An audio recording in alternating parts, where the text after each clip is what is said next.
The alarm clock buzzed at 5 in the morning, cutting through the darkness of the small apartment like a knife.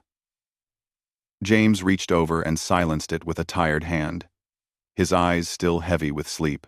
He'd only gotten 4 hours of rest, but that was normal these days. Being a single father meant sleep was a luxury he couldn't always afford. He shuffled to the tiny kitchen and started making breakfast. 2 eggs, toast, and a glass of milk for his daughter Lily. For himself, just black coffee and whatever was left over. Money was tight, and he always made sure she ate well, even if that meant he went without sometimes. That's what fathers did. James worked at a downtown parking garage, the kind of place where people barely noticed you existed. He'd been there for 5 years now, stamping tickets, directing cars, and dealing with impatient drivers who treated him like he was invisible. The pay wasn't great, but it was steady work, and after his wife passed away 3 years ago, steady was all he could hope for. The morning routine was always the same. Wake up, make breakfast, pack Lily's lunch, get her ready for school, drop her off, then head straight to work for a 12-hour shift. Sometimes 14 hours if they needed him to stay late.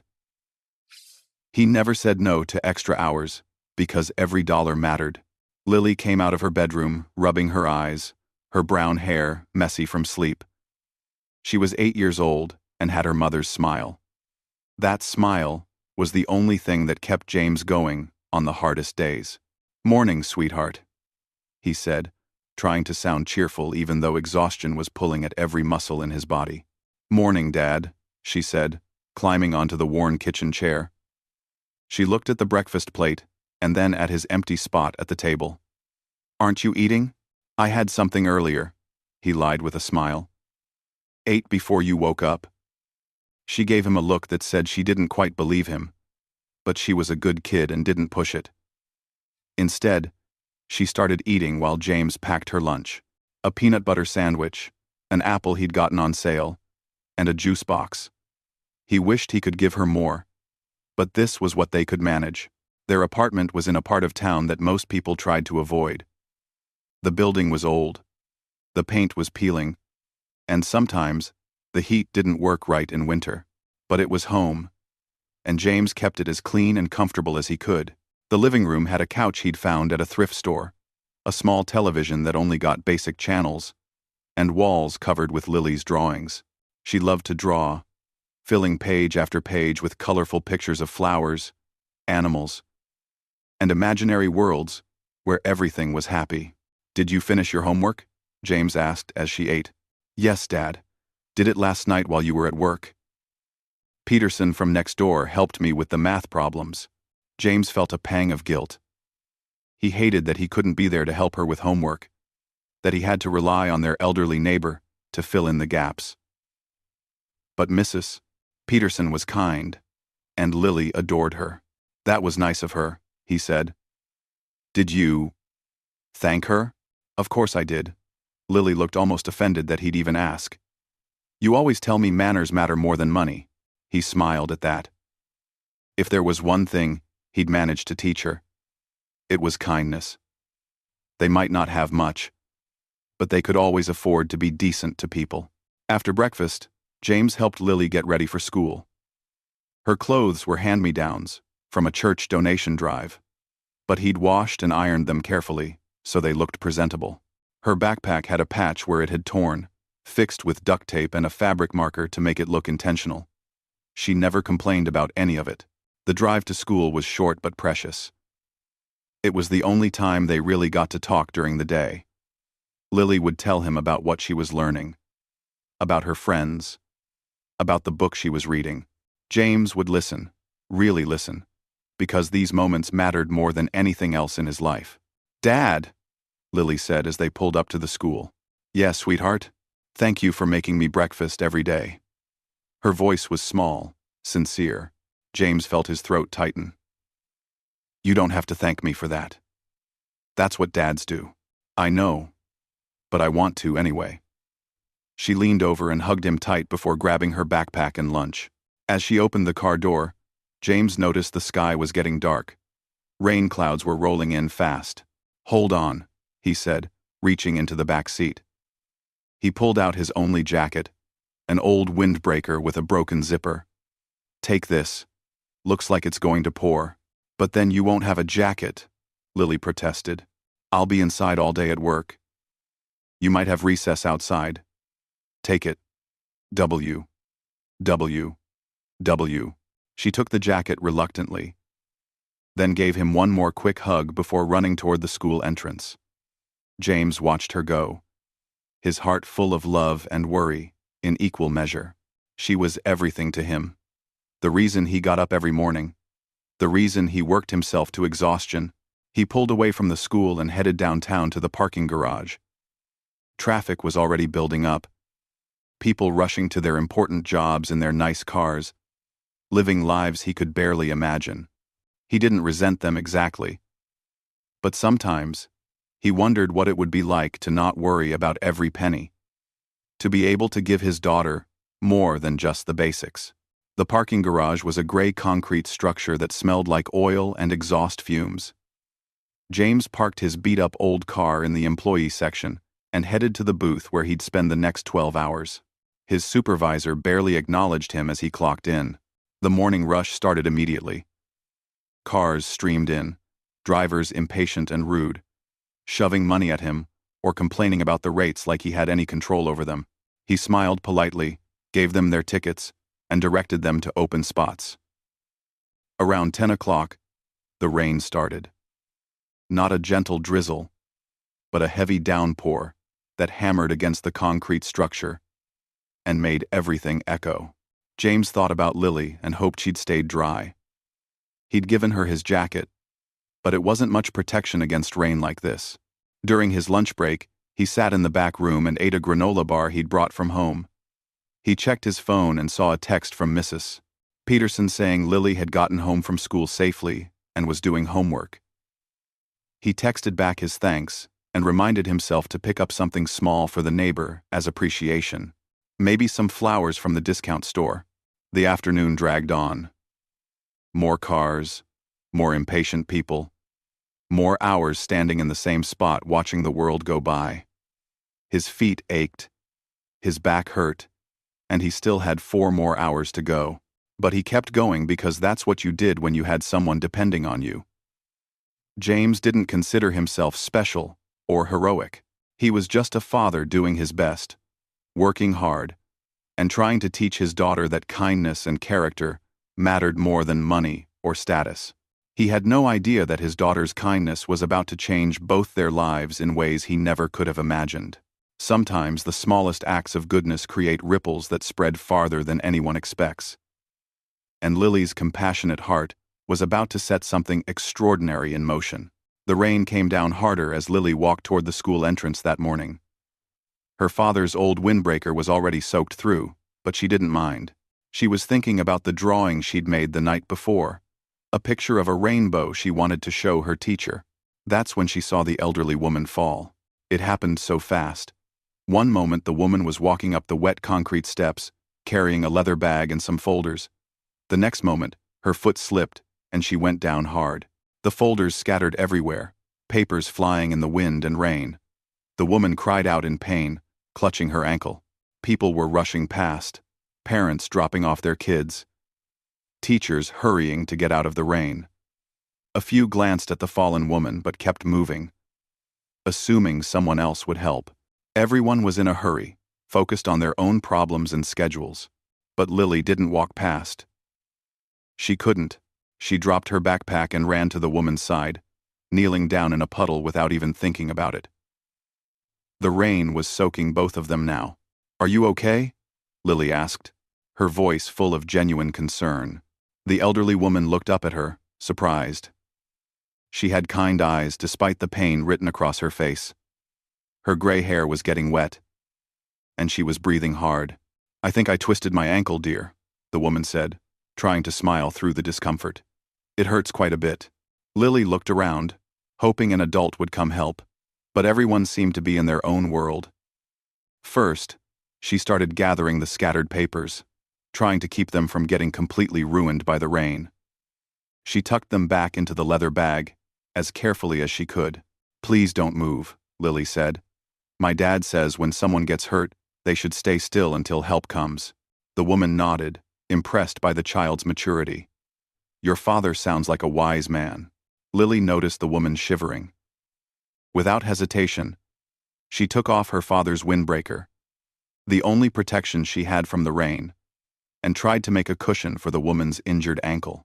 It wasn't much, but it was something. You don't have to do that, sweetheart, the woman said, clearly moved. You'll get soaked. It's okay, Lily said simply. You need it more than me right now. 7. By now, Lily was completely drenched. Her hand-me-down clothes were plastered to her small frame, her hair dripping water down her face. But she sat there in the rain next to this stranger, holding her hand and telling her everything would be okay. The woman studied the child's face. There was something special about this little girl. Something pure and genuine that you rarely saw in people anymore. No hesitation, no looking for praise or reward, just immediate compassion for someone in pain.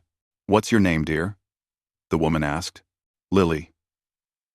My name is Margaret, the woman said. Margaret Torres. What Lily didn't know was that Margaret Torres was not just any elderly woman. She was the mother of Robert Torres, one of the wealthiest men in the country. Robert was the CEO of Torres Industries, a massive company that made everything from computer parts to medical equipment. Margaret herself had been a teacher for 40 years before retiring, and even though her son was a billionaire, she still volunteered at schools and libraries because she believed in giving back. She'd been at this elementary school that morning to evaluate a reading program her foundation was funding. She'd wanted to see it for herself, rather than just reading reports. That's the kind of person Margaret was, hands-on and genuine, despite having access to more money than most people could imagine. Are you a teacher here? Lily asked, trying to keep Margaret's mind off the pain. Not exactly. I'm just visiting. I used to be a teacher, though. A long time ago. Margaret squeezed the child's hand. You're missing class to help me, aren't you? Lily nodded. It's okay. This is more important. Finally, a teacher came rushing out of the building. She'd been alerted by another staff member who'd seen the fall through a window. She immediately called for the school nurse and dialed for an ambulance. Lily, sweetie, you should get inside and dry off, the teacher said, clearly concerned about the soaked child. I want to make sure she's okay first, Lily insisted. Margaret held her hand tighter. It's all right, dear. Help is here now. Thank you so much for staying with me. The school nurse arrived with towels and a first aid kit. She began examining Margaret's ankle, while another teacher gently tried to lead Lily inside. But before she went, Lily reached into her backpack. She pulled out the drawing she'd made the night before, the one with the rainbow. The paper was a bit wet, and some of the colors had run slightly, but you could still see what it was. A bright rainbow stretching across the page with sunshine breaking through storm clouds. At the bottom, Lily had written in her careful child's handwriting, "Every storm ends. Better days are coming." She'd made it for her teacher, but looking at Margaret sitting there hurt and wet, Lily decided it would mean more to her. Here, Lily said, pressing the damp drawing into Margaret's hand. This is for you, to help you feel better. Margaret looked at the drawing, and tears filled her eyes. Not from the pain in her ankle, but from the overwhelming kindness of this child, who had nothing, and yet gave everything. This is beautiful, Lily. I'll treasure it always. I hope your ankle feels better soon, Lily said. Then, she was led inside, leaving wet footprints down the hallway. The ambulance arrived 10 minutes later. The paramedics determined that Margaret's ankle was badly sprained, but not broken. They wanted to take her to the hospital for X-rays, just to be safe. As they helped her onto the stretcher, Margaret kept the drawing clutched in her hand, refusing to let anyone take it from her. At the hospital, Margaret's son Robert rushed in, his expensive suit and worried expression drawing stares from other people in the emergency room. He was a tall man in his mid-40s with graying hair and sharp eyes that missed nothing. He'd built an empire through intelligence and ruthless business decisions. But when it came to his mother, he was just a concerned son. "Mom, "Are you all right?" he asked, taking her hand. "I'm fine, Robert. Just a sprained ankle. But something wonderful happened." She showed him the drawing. Now safely placed in a plastic bag, a nurse had provided to protect it. Robert looked at the child's artwork, confused about why his mother seemed so moved by it. Margaret told him the whole story. About falling in the rain, about all the adults who walked past, about the little girl who stayed with her and gave up her only jacket, about the drawing and the pure, selfless kindness that seemed so rare in the world they lived in. She had so little, Robert. Her clothes were worn, her shoes had holes in them. She was using her father's old jacket because she probably didn't have one of her own, and yet she gave me everything she had without a second thought. She missed class. She sat in the rain. She held my hand and made me feel safe. Robert listened, and something shifted in his expression. He'd spent years surrounded by people who wanted something from him, who were kind only when it benefited them. The idea of a child showing such genuine compassion without expecting anything in return seemed almost foreign. "What was her name?" he asked. "Lily. She goes to Riverside Elementary School." Robert nodded slowly, his business mind already working. But for once, it wasn't about deals or profits. It was about something his mother had always tried to teach him but he'd forgotten in his climb to the top. That kindness mattered. That character counted for something. That good people deserved good things. "I want to meet this child and her family," Robert said. Margaret smiled. "I was hoping you'd say that." What neither of them knew yet was just how much that meeting would change not just one family's life, but countless others as well. Because sometimes, when you witness genuine goodness in a world that often feels cold and indifferent, you can't just walk away. You have to do something about it. And Robert Torres had the power to do something extraordinary. Robert Torres sat in his corner office on the 42nd floor, staring at the child's drawing his mother had given him. It was now framed and sitting on his desk, the rainbow and sunshine visible even with the slight water damage. His assistant had offered to have it professionally restored, but Robert said no. The smudges and worn edges were part of its story. 3 days had passed since his mother's fall, and he couldn't stop thinking about the little girl named Lily. In his world, everyone wanted something. Business partners, employees, even some family members. They were kind to him because of what he could do for them, not because of who he was. But this child had shown pure kindness to a stranger without knowing anything about her wealth or connections. Robert picked up his phone and called his head of security. "I need you to look into something for me," he said. "But I want this handled carefully and respectfully. There's a student at Riverside Elementary School named Lily. I need to know about her family situation. But this isn't about digging for dirt. I want to understand their circumstances so I can help them properly." His security chief, a former detective named Thomas, understood immediately. "Give me a day or two." Robert trusted Thomas because he was one of the few people who didn't treat him differently because of his money. They'd known each other for 15 years, and Thomas had always been straightforward and honest. 2 days later, Thomas returned with a folder. He sat across from Robert's desk with an expression that was hard to read. "You're going to want to sit down for this," Thomas said. "I am sitting down. Then hold on to your chair." Thomas opened the folder. "The girl's name is Lily Patterson, 8 years old, 3rd grade. Straight A student despite missing school occasionally. Her father is James Patterson, 36 years old, works at the downtown parking garage on 5th Street. "The one near our headquarters?" Robert asked. "The same one. He's been there 5 years. Works 12 to 14-hour shifts.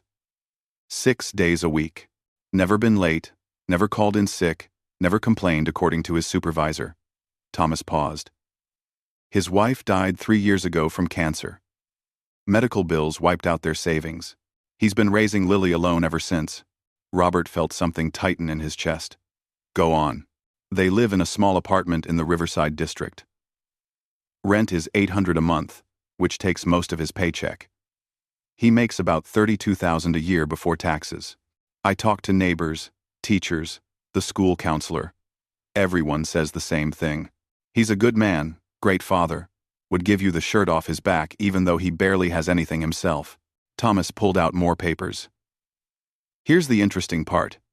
6 months ago, he applied for a promotion to parking supervisor. He was the obvious choice. Best employee they had. But they gave it to someone else, because James doesn't have a college degree. The guy who got the promotion started working there 2 months before the position opened up. That's not right, Robert said quietly. No, it's not. But that's not even the most remarkable thing. Thomas pulled out a photograph. This is from the school counselor. She showed it to me because she thought it was important for you to see. The photo showed a glass jar sitting on a small desk. Inside were coins and a few crumpled bills. A label on the jar read, Lily's College Fund, in handwriting that was clearly meant to be neat but showed the shakiness of exhaustion. How much is in there? Robert asked. As of last week, $347. He's been saving for 3 years. Puts in whatever he can spare, which isn't much. Sometimes it's just quarters from his tip jar at work. Thomas looked up from the folder. The school counselor told me she once offered to help connect him with financial aid programs, and he thanked her but said there were families worse off who needed it more. Robert stood up and walked to the window, looking down at the city below. Somewhere down there, a man was working himself to exhaustion trying to give his daughter a better life. And that same little girl, despite having almost nothing, had stopped to help a stranger in the rain. What else? Robert asked. Neighbors say James helps anyone who needs it. Fixes things around the building for free. Helps elderly residents with groceries. Volunteers at the community center on his one day off. Lily volunteers there too. They run a food pantry together on Sundays. Thomas closed the folder. Boss, these are genuinely good people. The real deal. No agenda, no angles, just trying to get by and help others when they can. Robert turned back to face Thomas. I want to do something for them. I figured you would. But can I offer some advice? 7. 7. 7. Always. Be careful how you approach this. People like James Patterson have pride. If you come in throwing money around, he might see it as charity and refuse. You need to make it about something more than just a handout. Robert nodded, understanding. He'd built his company on reading people and understanding motivations. Thomas was right. This had to be handled carefully. What would you suggest? Robert asked. Thomas thought for a moment. You've been talking about starting that community outreach program, right?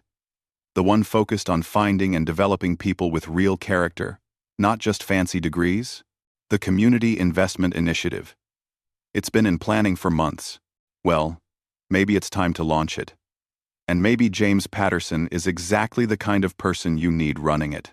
Robert sat back down, his mind racing.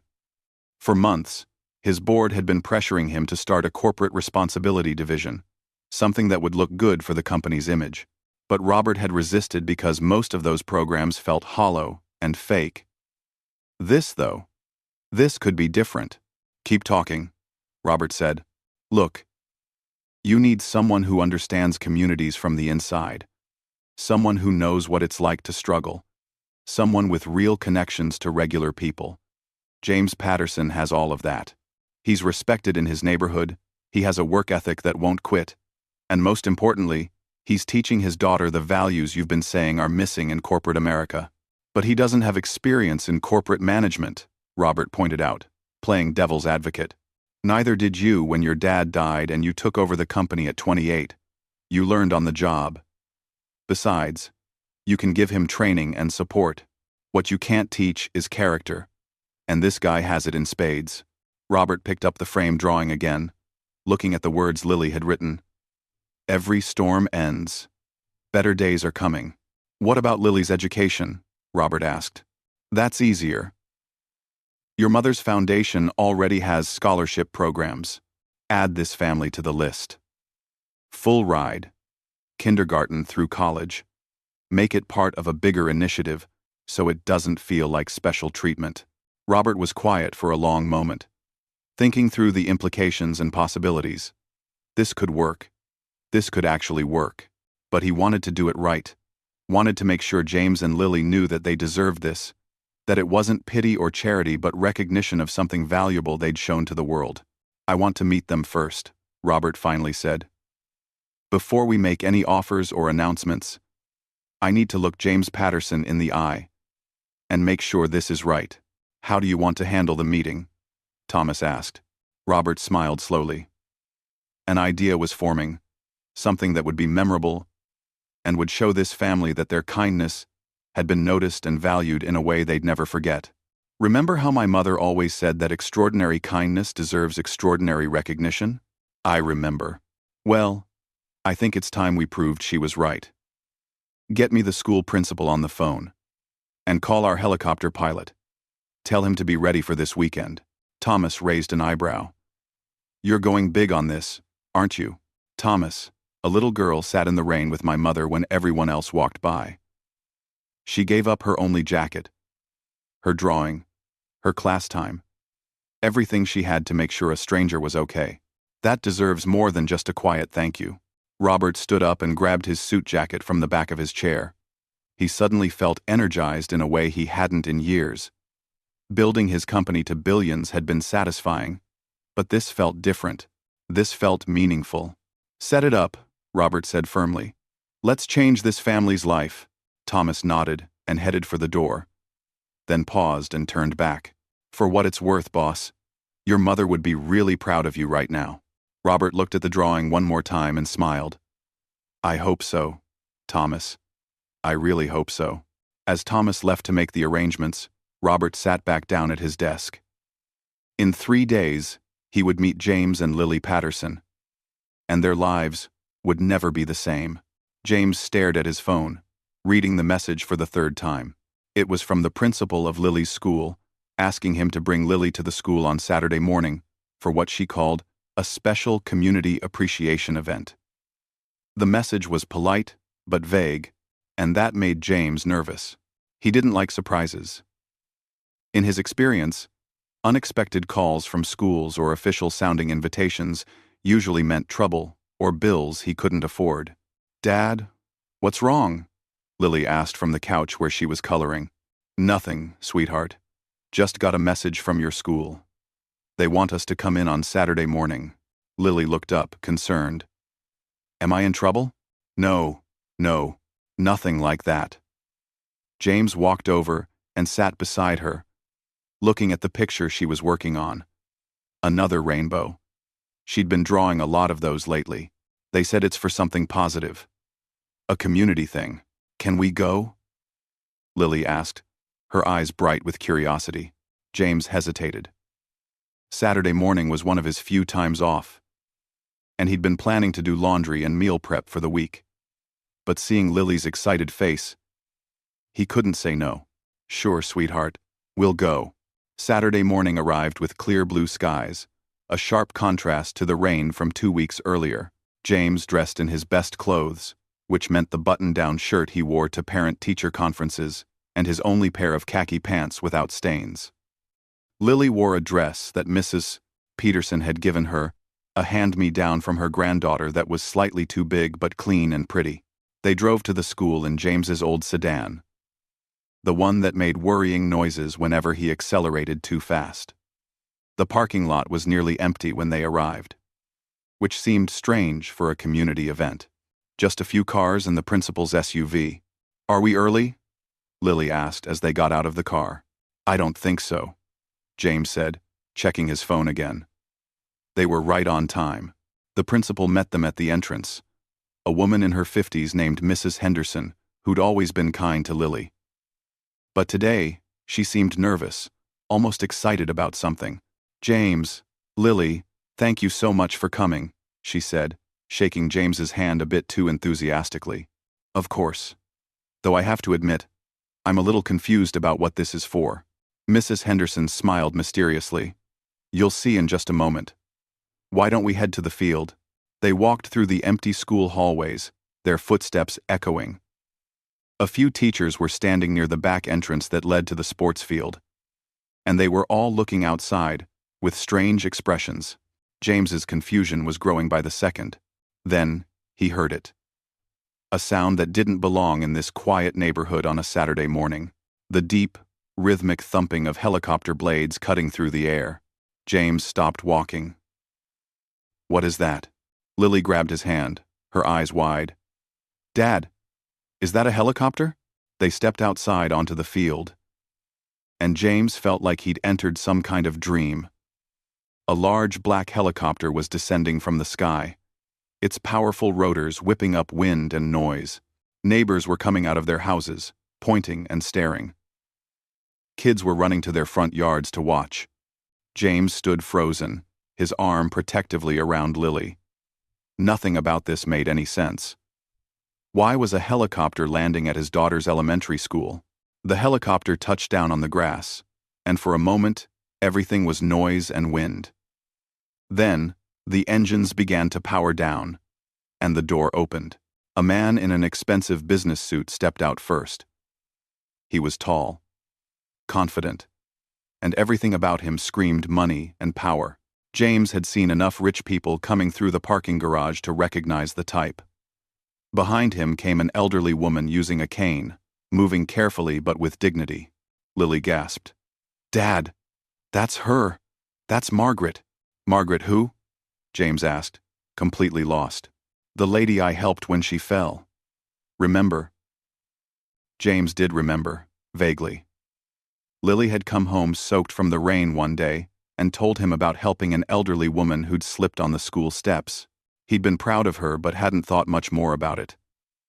Now that woman was getting out of a helicopter, and James's mind was racing to understand what was happening. Margaret spotted Lily, and her face lit up with a warm smile. Lily didn't hesitate. She pulled away from her father and ran across the field to hug the elderly woman. "Margaret! Your ankle. Is it better?" Lily's voice carried across the field. "Much better, sweet girl, thanks to you." Margaret hugged her back, then looked up at James, who was walking toward them, still in shock. The man in the suit approached James with his hand extended. "Mr. Patterson, my name is Robert Torres. This is my mother, Margaret Torres. I believe you know my mother, or rather, your daughter does." James shook his hand automatically, his brain trying to catch up. Torres. That name was familiar. Then it hit him like a truck. Robert Torres, CEO of Torres Industries, one of the richest men in the country. He'd seen his face on magazine covers in the break room at work. "I don't understand," James managed to say.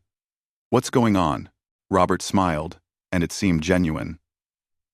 "Mr. Patterson, 2 weeks ago your daughter did something remarkable. She helped my mother when she fell, stayed with her in the rain, gave her the jacket off her back, and made sure she wasn't alone and scared. She missed class to sit with a stranger and hold her hand." James looked at Lily, who was still holding Margaret's hand, looking confused but happy. His heart swelled with pride, even as his confusion deepened. "She's a good kid," James said simply. "I taught her to help people when they need it." "You taught her well," Margaret said, speaking for the first time. "Your daughter has something special, Mr. Patterson. Pure kindness, without expecting anything in return. That's rare in this world." Robert nodded. "After my mother told me what happened, I wanted to know more about the family that raised such a compassionate child. I hope you don't mind, but I looked into your situation."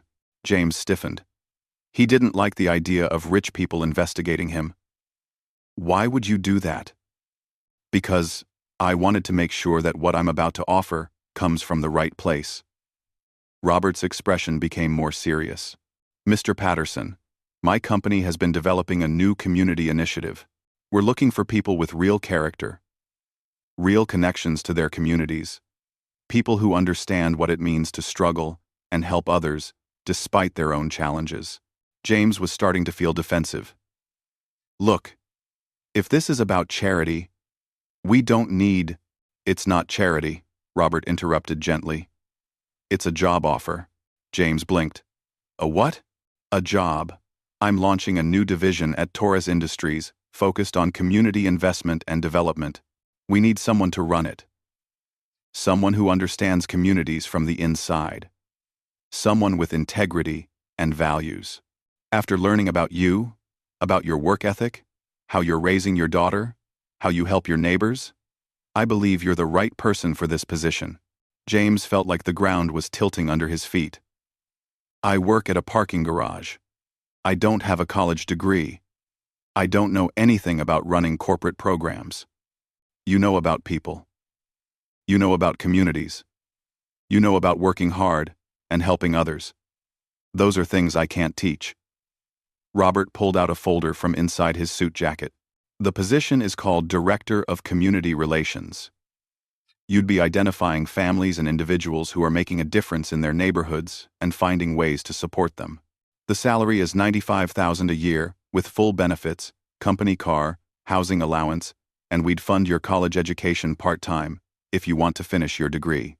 James couldn't breathe. 95,000? That was nearly 3 times what he made now. It had to be a mistake. Things like this didn't happen to people like him. There's more. Margaret added softly. Your daughter's education would be fully covered through our foundation's scholarship program. Elementary school, middle school, high school, and college.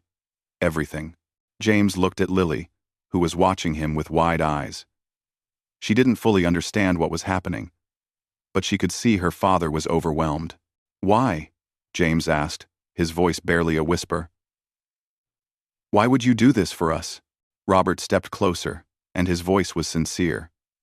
Because your daughter reminded my mother and me what really matters in this world. Because kindness and character should be rewarded, not just tolerated. Because people like you and Lily make communities better, and I want to invest in that. This isn't charity, Mr. Patterson. You'd be working for everything we're offering. I need someone like you. And frankly, you've already proven you're qualified by raising a daughter who thinks of others before herself. Tears were forming in James's eyes. He tried to blink them away but couldn't. His whole body was shaking. I don't know what to say. Say you'll think about it, Robert said. Take the folder home. Look over the details. Talk it over with Lily. There's no pressure and no tricks. This is a genuine offer because I believe you have something valuable to contribute. James took the folder with trembling hands. Lily came over and hugged him around the waist, and he pulled her close. For 3 years he'd been working himself to exhaustion, worrying about bills, about Lily's future, about whether he was doing enough. And now, because his daughter had been kind to a stranger, everything was about to change. Thank you, he managed to say. Margaret reached out and squeezed his shoulder. We see you, James. The world sees you. You've been doing something extraordinary all along, raising your daughter right despite everything. This is just us recognizing that. As the helicopter prepared to leave, James stood holding his daughter and the folder that contained a future he'd never dared to dream about. The sound of the rotors filled the air again, but this time it didn't seem strange or frightening. It sounded like hope. James sat at their small kitchen table that night, the folder from Robert Torres spread out in front of him. Lily was asleep in her room, exhausted from the excitement of the day. He'd read through the documents 3 times now, and each time he had to stop and wipe his eyes because he couldn't believe what he was seeing. The job offer was real. The salary, the benefits, the education fund for Lily, all of it was detailed in official company documents with signatures and legal language. There was even a start date, 3 weeks away, which would give him time to transition out of the parking garage job properly. He picked up his phone and called the only person he trusted to talk this through with. Mrs. Peterson answered on the second ring. James? Is everything all right? It's almost 11 o'clock. I'm sorry for calling so late. I just needed to talk to someone. His voice cracked. Something happened today. Something I still can't wrap my head around. He told her everything. The helicopter, Robert Torres, the job offer, Lily's scholarship. Mrs. Peterson listened quietly, and when he finished, there was a long pause. James, do you remember what you told me when my husband died, and I didn't think I could go on? I remember. I said that good people deserve good things, even when it doesn't feel like it. Well, Maybe it's time you believed that about yourself. You've been a good father, a good neighbor, a good man. You raised that little girl to be kind in a world that doesn't always reward kindness. Maybe this is the universe saying you've earned it. James let out a breath he didn't know he'd been holding.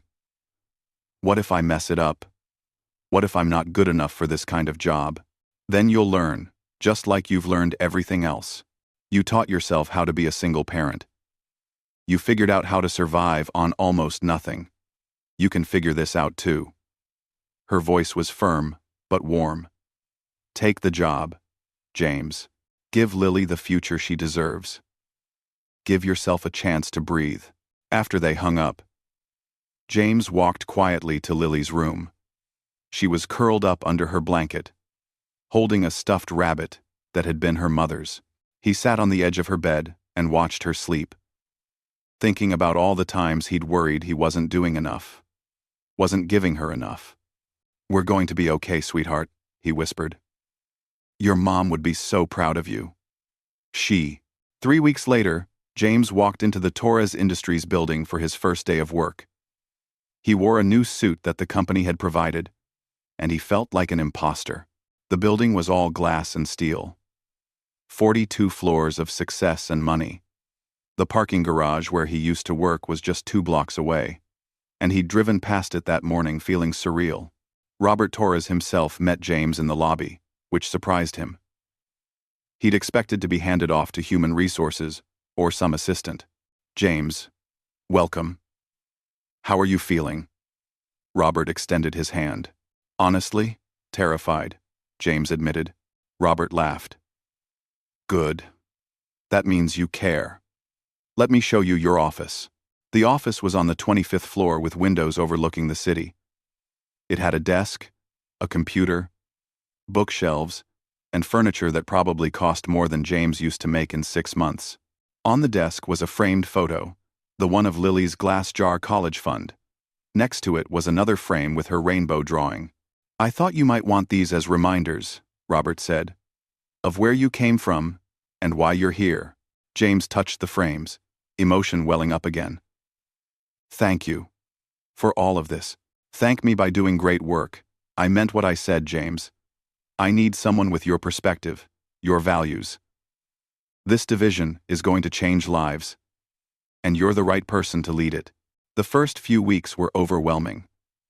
James had to learn new computer systems, attend meetings with executives who used words he had to look up later, and navigate a corporate culture that felt foreign to him.